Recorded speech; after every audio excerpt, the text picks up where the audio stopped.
بسم اللہ الرحمن الرحیم۔ سامعین ذو الاحترام والاحتشام، قرآن پاک سے رمضان المبارک کے مسائل عرض کرنے کے بعد اب جو اہم ترین مسئلہ ہمیں درپیش ہوگا وہ ہے صدقہ فطر کا بیان۔ پہلے میں احادیث مبارکہ عرض کر دیتا ہوں، پھر میں اس کے مسائل مزید عرض کر دوں گا۔ عن عبداللہ بن عمر رضی اللہ تعالی عنہما قال فرض رسول اللہ صلی اللہ علیہ وسلم زکاة الفطر صاعا من تمر او صاعا من شعیر علی العبد والحر والذکر والانثى والصغیر والکبیر من المسلمین وامر بها ان تؤدى قبل خروج الناس الى الصلاة۔ صحیح بخاری شریف میں یہ حدیث پاک موجود ہے جی۔ حضرت عبداللہ ابن عمر رضی اللہ تعالی عنہما سے روایت ہے کہ رسول اللہ صلی اللہ علیہ وسلم نے زکوٰۃ فطر 1 سا خرما یا جو غلام، آزاد، مرد، عورت، چھوٹے بڑے مسلمانوں پر مقرر کی، اور یہ حکم فرمایا کہ نماز جانے سے پیشتر ادا کر دیں، یعنی عید الفطر کی نماز پڑھنے سے پہلے یہ ادا کیا جائے گا۔ اس کے سا کے بارے میں تفصیل سے درس قرآن کے ضمن میں عرض کر چکا ہوں، اب میں آپ کو صرف قیمتیں عرض کر دوں گا جی۔ ان الحسن قال خطب ابن عباس فی آخر رمضان على منبر بصرہ فقال اخرجوا صدقة صومكم فرض رسول اللہ صلی اللہ علیہ وسلم هذه صدقة صاع من تمر او شعیر او نصف صاع من قمح۔ صحیح مسلم شریف کی روایت ہے جی۔ حضرت عبداللہ ابن عباس رضی اللہ تعالیٰ عنہما سے روایت ہے کہ آخر رمضان میں بصرہ کے اندر منبر پر خطبہ دیا اور فرمایا اپنے روزے کا صدقہ ادا کرو۔ اس صدقے کو رسول اللہ صلی اللہ علیہ وسلم نے مقرر فرمایا، 1 سا خرما یا جو یا نصف سا گیہوں۔ عن عمرو بن شعیب عن ابیہ عن جدہ ان نبی صلی اللہ علیہ وسلم بعث منادیا فی فجاج مکہ الا ان صدقۃ الفطر واجبۃ علی کل مسلم ذکر او انثی حر او عبد صغیر او کبیر مدانی من قمح او سواہ صاع من الطعام۔ جامع ترمذی شریف کی یہ روایت ہے۔ حضرت عمرو بن شعیب وہ اپنے والد سے، وہ اپنے دادا سے روایت کرتے ہیں کہ رسول اللہ صلی اللہ علیہ وسلم نے ایک شخص کو بھیجا کہ مکے کے کوچوں میں اعلان کر دے کہ صدقہ فطر ہر مسلمان مرد، عورت، آزاد، غلام، چھوٹے بڑے پر 2 مد یعنی نصف سا گیہوں یا اس کے علاوہ 1 سا غلہ واجب ہے۔ عن ابن عباس قال فرض رسول اللہ صلی اللہ علیہ وسلم زکاة الفطر طہرا للصیام من اللغو والرفث وطعمۃ للمساکین۔ عبداللہ ابن عباس رضی اللہ تعالیٰ عنہما سے روایت ہے کہ رسول اللہ صلی اللہ علیہ وسلم نے فرمایا زکوٰۃ فطر مقرر فرمائی کہ لغو اور بے ہدہ کلام سے روزے کی طہارت اور مساکین کی خورش ہو جائے۔ جب ہم روزہ رکھ لیتے ہیں نا جی طبیعت میں، تو ظاہری بات ہے بالخصوص پنجابی طبیعت کے اندر تو یہ ہے کہ ہم باتوں کے اندر گالی بھی نکال دیتے ہیں، روٹین میں چل رہی ہوتی بات میں روزے کی روحانیت جو ہے وہ ختم ہو جاتی ہے، نورانیت روحانیت ختم ہو جاتی ہے۔ اس نورانیت اور روحانیت کی وجہ سے آسمان اور زمین کے درمیان روزہ معلق ہو جاتا ہے، رک جاتا ہے، بارگاہ الہی میں پیش نہیں ہو سکتا۔ تو اس کے لیے پھر رسول اللہ صلی اللہ علیہ وسلم نے یہ حکم فرمایا کہ آپ لوگ یہ صدقہ فطر ادا کرو تاکہ تمہارے روزے کی وہ جو تمہاری اپنے برے اعمال کی وجہ سے نورانیت ختم ہو گئی، وہ نورانیت واپس لوٹ آئے۔ عن انس رضی اللہ تعالی عنہ صیام الرجل معلق بین السماء والارض حتی یؤدى صدقۃ الفطر۔ انس رضی اللہ تعالیٰ عنہ سے روایت ہے کہ حضور نے فرمایا بندے کا روزہ آسمان اور زمین کے درمیان معلق رہتا ہے جب تک صدقہ فطر ادا نہ کرے۔ وہ بات انشاءاللہ نہیں کرنی جس بات کا میں ثبوت آپ کو پیش نہیں کر سکوں گا، وہ بات انشاءاللہ آپ کی بارگاہ میں پیش کیجیے، یہ احادیث مبارکہ سے۔ اب صدقہ فطر اس دفعہ جو بنا ہے وہ اگر ہم سادہ لفظوں میں عرض کر دوں، میں نے اس کی تفصیل عرض کی ہے، اگر آپ کہیں گے تو میں عرض کر دوں گا۔ تقریباً گندم کا آٹا چکی والا یہ 2 کلو ہو تو اس کی آج کی موجودہ جو بن رہی ہے رقم بن رہی ہے وہ ہے 320 روپے۔ صدقہ فطر کتنا بنے گا؟ بولو 320 روپے۔ یہ آپ یاد رکھیں دیکھیں آپ لوگ نا جی دوسرے مسلمانوں کے لیے بھی جو ہے وہ آسانی کا سبب بن سکتے ہیں. مجھے نا جی میں سویا بھی ہونا تو فون کر کر کر کے قوم تنگ کر مار دی ہے کہ یار اے صدقہ فطر کنا ہے, فدیہ صوم کنا ہے. وہی باتیں جو میں نے پہلے بیان کی ہوئی ہیں نا جی, بار بار وہی پوچھیں گے. اللہ کے بندے 10 منٹ نکال کے زندگی کے رمضان کے مہینوں میں درس سن لو, درس قرآن. میں کوئی یہاں پر آپ کو ایسی بات تو نہیں بتا رہا کہ جو بے فائدہ ہے, جس سے آپ کا وقت ضائع ہوگا. انشاءاللہ دین سیکھیں گے تو آپ جتنے بھی ساتھی بیٹھے ہوئے ہیں آپ اچھی طرح سیکھیں, ان کو بتائیں, اور ایک تو آپ کو یاد رہ جائے گا, دوسرا ان کے لیے بھلائی کا سبب بن جائے گا. اس دفعہ کا صدقہ فطر کتنا بنے گا؟ 320 روپے. اللہ تعالی صدقہ فطر بھی اور روزے کا فدیہ بھی, روزے کا فدیہ بھی اور صدقہ فطر بھی, دونوں کی قیمت ایک ہی ہے. یہ میں جو اب اس وقت یہ بتا رہا ہوں نا, یہ سب سے لویسٹ پرائز ہے, جو سب سے کم ترین ہے نا جی, یعنی اس سے نیچے نہیں ہے, اس سے نیچے نہیں دے سکتے. اس سے اوپر پھر میں آپ کو عرض کرتا ہوں, ایک صدقہ فطر ہو یا فدیہ صوم ہو. فدیہ وہ جو مریض ہیں, جو بیمار ہیں, جو بہت زیادہ بوڑھے ہیں, ہاں جی, بالکل روزہ رکھ ہی نہیں سکتے, یہ ان کے لیے فدیہ ہے. یہ نہیں کون جندہ دل کرے منہ چوکے فدیہ دے دے, ایسے نہیں ہے. ہاں جی, جب پیسہ آ جائے نا جی اور یہ چیزیں آ جائیں تو پھر عبادات مشکل ہو جاتی ہیں. جن نے بھی کروڑ پتی آدمی نے وہ نماز اللہ ماشاء اللہ کوئی نماز پڑھے نہیں تو نماز کوئی نہیں پڑھ دے, روزہ رکھے نہ ورنہ کوئی نہیں رکھتے. وہ کہتے ہیں یہ غریباں دا کام ہے, بالکل بیکار لوگاں دا کام ہے. دین غریبوں میں آیا بھائی, اور رہے گا بھی غریبوں میں. دین غریبوں میں ہی آیا اور رہے گا بھی غریبوں کے اندر ہی. اس لیے اصل دین کا جو مزہ ہے نا, وہ آپ کو جو نورانیت روحانیت نظر آئے گی وہ غریبوں میں ہی نظر آئے گی. بڑے لوگ اس بات کو نہیں, وہ بلکہ جو سخت احکام ہیں نا دین کے, وہ کہتے ہیں یہ دہشت گردی ہے, ایکسٹریمزم ہے. وہ اس کو اس طرح کر کے بیچارہ پلہ جھاڑنے کی کوشش کرتے ہیں. ان کو کیا پتہ, میرا رب پیدا کرنے والا ہے, اس کی مخلوق ہے, اس کو پتہ ہے میں نے کیسے چلانی ہے. اللہ اور اس کے رسول کے احکامات رب کعبہ کی قسم ہے یہ سوائے رحمت کے کچھ ہے ہی نہیں, صرف رحمت ہی رحمت ہے. زحمت صرف شیطانوں کے لیے یا شیطانی طبیعت والوں کے لیے. ایک فدیہ یا صدقہ فطر بنے گا 320 روپے. اگر ہم پورے مہینے کا فدیہ کوئی دینا چاہے تو صدقہ فطر کی مقدار کو اگر ہم 30 سے ضرب دیں 9600 روپے بنے گا. مہینے کا ایک فدیہ, ایک مہینے کا فدیہ بنے گا 9600 روپیہ. اور اگر کوئی خدا نخواستہ کوئی بندہ روزہ رکھ کے توڑ دیتا ہے, روزہ رکھ کے توڑ دیتا ہے, تو سب سے پہلا حکم کیا ہوگا؟ 60 روزے رکھے مسلسل. ہاں 60 روزے مسلسل رکھے. اگر مسلسل 50 رکھ لیے, یعنی جو اگلا روزہ اس سے چھوٹ گیا, آپ دوبارہ سے شروع کرے, چلو شاباش دوبارہ سے شروع کرو. 59 رکھ لیے, ایک چھوڑ دیا, پھر دوبارہ سے شروع کرو, چلو. اور اگر یہ ناممکن ہو, نہ رکھ سکے, تو پھر مالی فدیہ دے. مالی فدیہ کتنا ہوگا؟ 60 مسکینوں کا کھانا, یعنی اسی کو آپ ڈبل کر لیں, 9600 کو ڈبل کر لیں تو بنے گا 19200 روپیہ. یہ ایک روزے کا کفارہ ہوگا, روزہ توڑنے کا بلا وجہ. ایک ہے بیماری کی وجہ سے ٹوٹ جانا, بے ہوشی کی وجہ سے, وہ ایک الگ بات ہے, ہے نا, یہ ایکسیپشنل چیزیں. بیماری کی وجہ بے ہوش ہو گیا بندہ, اب اس کو ٹریٹ تو کرنا ہے, انجیکشن بھی لگنے, دوائیاں بھی دینی, سارے معاملات کرنے, تو روزہ تو اسے ٹوٹ جائے گا. تو یہ پھر صرف قضا کرے گا ایسی صورت میں. لیکن جان بوجھ کے اگر کسی نے توڑ دیا, رکھ کے روزہ رکھا پھر توڑ دیا, اب کفارہ دے. ایک کفارہ بنے گا 19200 روپیہ, ایک روزے کا کفارہ. اسی طرح قسم کا کفارہ, اگر کوئی قسم اٹھا لیتا ہے تو قسم کا کفارہ بنے گا 3200 روپیہ. یہ 3200 روپیہ ایک قسم کا کفارہ بنے گا. اچھا جی, جس بندے کو اللہ نے استطاعت دی, وہ گندم سے آگے چلا جائے جو میں. جو آئے گی جی 4 کلو, اور اس وقت اس کی قیمت ہے 480 روپے. اور اگر اسی حساب سے پورے مہینے کا فدیہ دیکھیں, یہ 480 روپے صدقہ فطر بھی اور فدیہ بھی, 480 روپے صدقہ فطر بھی اور فدیہ بھی. اور اگر پورے مہینے کا فدیہ دیکھیں 14400 روپے بنے گا. اور اسی لحاظ سے اگر کوئی بندہ دینا چاہے کفارہ روزے کا تو وہ 28800 روپے بنے گا. اور اس لحاظ سے اگر کوئی قسم کا کفارہ دینا چاہے تو 4800 روپے بنے گا.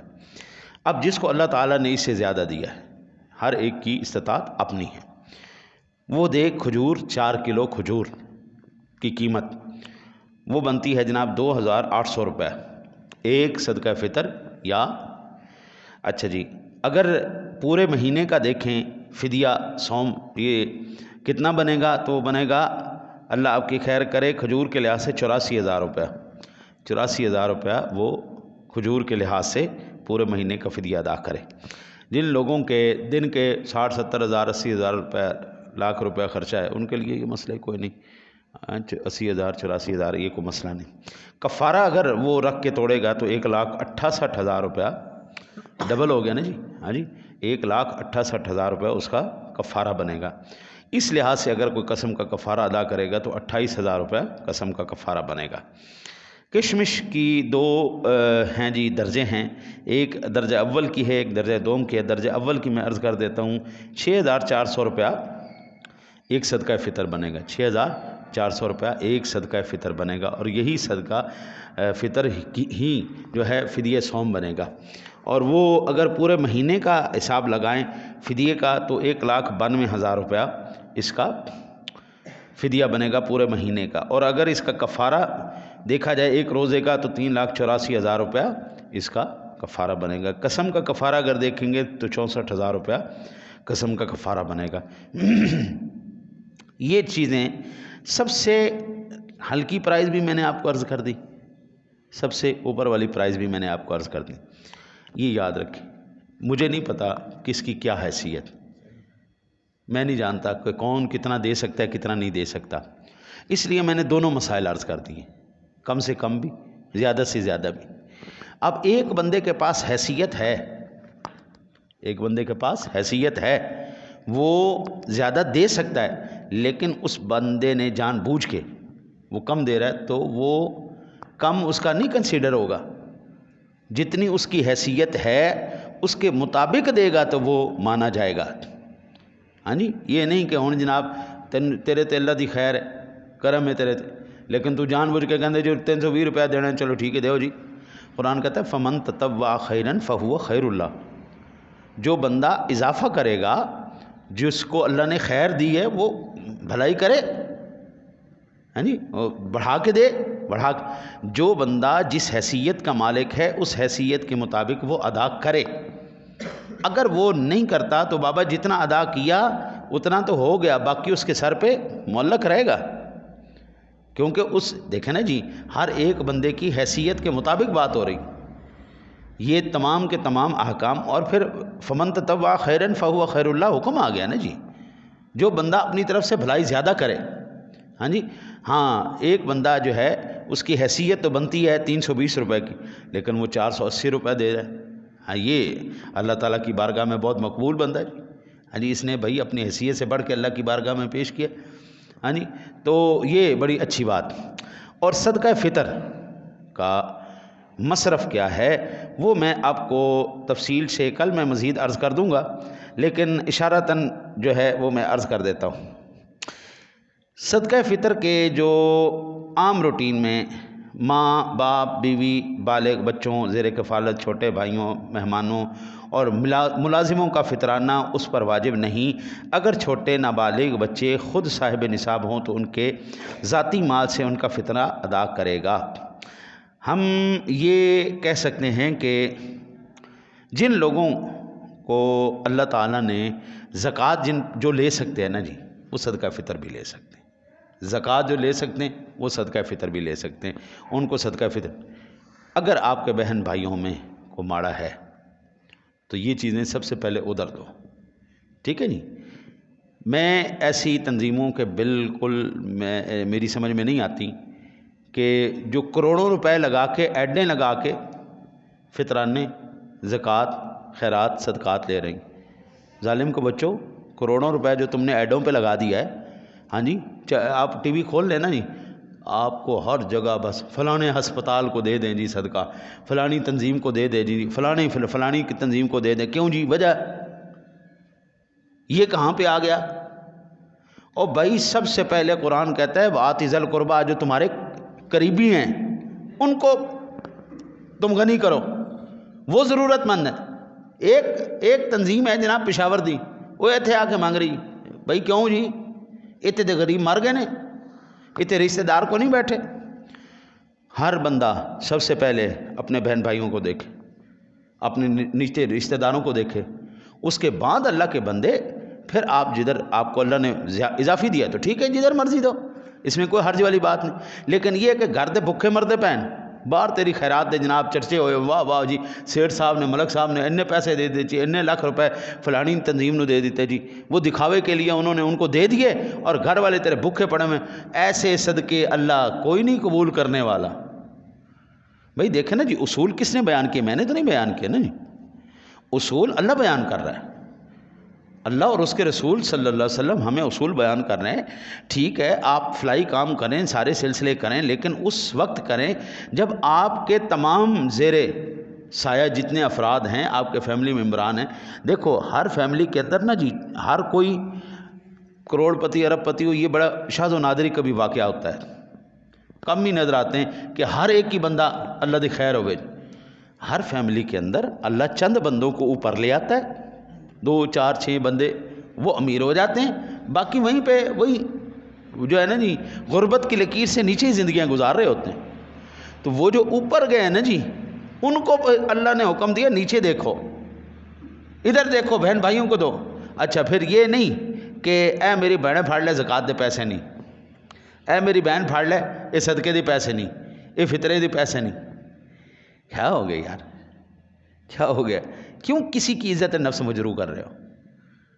آپ گفٹ کہہ کے نہیں دے سکتے بیٹا یہ میں آپ کو دے رہا ہوں، ہاں جی یہ بیٹا بیٹوں کی بچوں کی عیدی کی چیز لے دینا، ہاں جی اس طرح کر کے یہ گفٹ میری طرف سے رکھو، تحفہ رکھو میرے، اے پتر چل کوئی شے لے لو، اس طرح کر کے کر دینا جی۔ بھائی صدقہ آپ پہلے تحقیق کر رہے ہیں، یہ میرا بہن، یہ میری بھائی، یہ میرا بچہ، یہ میرا جو ہے نا جی بھتیجا بھانجا، میری کوئی بھی ہے، یہ ہے اس قابل، یہ غریب ہیں، آپ کو پتہ چل چکا ہے یہ مستحق ہیں، تو پھر دیتے ہوئے ان کو جب آپ کو پتہ ہے کہ وہ صحیح جگہ پہ جا رہا ہے تو پھر اس کو مینشن کرنے کی کیا ضرورت؟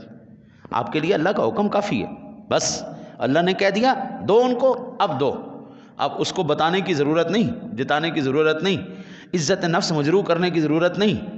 ایک دفعہ آپ نے ایسے کروا دیا نا کہ بلا پھر بھول جائیں کہ ایسے ہاتھ ہوگا، جو ہاتھ ایک دفعہ ایسے ہو گیا وہ چاہے امیر ہو غریب ہو۔ مولانا روم رحمۃ اللہ تعالیٰ علیہ فرماتے ہیں بادشاہ فقیر بھی ہو جائے نا، وہ بادشاہی والے اس کے انداز نہیں جاتے، اور فقیر آدمی بادشاہ بھی ہو جائے نا جی، وہ رہندہ فقیر دا فقیر ہی ہے، وہ رہندہ فقیر دا فقیر ہے۔ وہ نا یہی پہ بات ختم کرتے، وہ ایک بادشاہ کو فقیر نہیں پسند آ گئی، حکایت لکھتے ہیں بادشاہ کو فقیر نہیں پسند آ گئی، بڑی سونی سی فقیر نہیں، بادشاہ نے پسند آ گئی، انہوں نے کہا چلو ملکہ بن میری، جناب فقیراں دی موجاں لگ گئی، وہ پیسے دیتے انہوں نے جناب، فقیر بھی انہیں نال آتی، انہیں نکاح کر لیا، گئی جناب محل دے اندر، تو وہ نوکر چاکر صاف صفائی ستھرائی جناب، ہر پاسے جناب خوشبوئیں خوشبوئیں خوشبوئیں خوشبوئیں، وہ دن ب دن کمزور ہوندی جائے کمزور ہوندی جائے کمزور ہوندی جائے۔ ایک دن ہو گئی بے ہوش، ایک دن بے ہوش ہو گئی، وہ جناب بڑی دوائیاں کیتیاں، بڑے حکیم آئے، بڑا معاملہ کیتا، لیکن ہوش ہی نہ آوے۔ وہ ایک بزرگ آدمی سی، انہوں نے کہا سب تو پہلے دسو ان دی قوم کیڑی ہے، ان دی ذات کی ہے، یہ ہے کی بلا؟ انہوں نے کہا جی فقیر نہیں سی، پسند آ گئی بادشاہ من، بس وہ لے آیا۔ انہوں نے کہا اچھا چلو گوبر جنا نا، گوبر سکا گوبر، انہیں انج تلی تے ملیا تے اندر نک دے نیڑے کیتا، ہے جی تے انج سو گیا نا، کہنی ہاں ہن خوشبو آئی نا، ہے جی بھاویں ہو فقیر نہیں بڑھ ملکہ گئی سی، لیکن انہوں وہ خوشبوواں بے ہوش کر دیتا، خوشبوواں دی وجہ تو بے ہوش ہو گئی، تو جویں ہی وہ گندگی دی خوشبو دے نک دے نیڑے گئی نا تو فوراً ہوش آ گئی، اے گل ہوئی نا۔ وہ حکیم نے کہا ٹھیک ہے ہن مینوں سمجھ آ گئی دی بیماری کی، یہ دن ب دن جڑی ماڑی کیوں ہوندی جا رہی ہے، کیوں بیمار ہوندی جا رہی۔ بادشاہ نے کہا کہ انج کرو ایک کمرہ تیار کرو، اندر اندر چھوٹے چھوٹے چھوٹے چھوٹے جنے کھانے بنا دیو، کھانے بنا دیتے جی۔ انہوں نے کہا کھانا بھی اندر رکھ دیتا کرو، روٹی بھی رکھ دیتا کرو، تے ملکہ نو بھی اندر کر کے دروازہ بند کر دو، جدو یہ ان دی حاجت پوری ہو جائے نا پھر دروازہ کھول دیتا کرو۔ وہ جناب تھوڑے تھوڑے دن گزرے، ملکہ این صحت مند ہوندی چلی گئی، صحت مند ہوندی چلی گئی۔ بادشاہ سلامت نے کہا کہ میں دیکھاں تے صحیح یہ کی ایسا نسخہ حکیم نے جڑا ہے نا جی انہوں دے دیتا ہے کہ دن بدن ٹھیک ہو گئی ہے، اسی زور لا بیٹھے ہیں ٹھیک نہیں ہوئی۔ وہ بادشاہ سلام نے تھوڑا سا سوراخ کروا کے نا جی وہ کمرے کے اندر دیکھا کہ ملکہ کرتی کیا ہے۔ وہ کیا کرتی تھی، سالن ایک سوراخ میں رکھ دیتی تھی، روٹی ایک سوراخ میں رکھ دیتی تھی، باقی چیزیں ایک ایک سوراخ میں رکھ دیتی تھی، اور دروازوں پہ جا کے کہتی تھی، وہ کھڑکیوں کے سامنے جا کے کہتی اللہ واسطے مینوں روٹی تے دے دیو، وہ تو روٹی دا لقمہ توڑ لینا، اگے جا کے اللہ واسطے مینوں کھان دے دیو میں بھکھی ہاں، وہ تو سالن لا کے کھا لینا، پھر اگے جا کے اگلے سوراخ تو منگنا۔ تو بادشاہ کہنا جا نہیں فقیرنی ہے، رہی تو فقیرنی دی فقیرنی ہے نا، وہ ملکہ بھی گئی ہیں لیکن رہی تو فقیرنی ہے، عادتیں تیری فقیرنی والیاں رہی ہیں۔ عالم یہی ہے، ایک دفعہ اس طرح جس نے کر لیا نا قبلہ، ایک دفعہ جس کی شرم اتر گئی نا مانگنے والی، بس اب بھول جاؤ کہ وہ دوبارہ ایسا کرنے والا بنے گا۔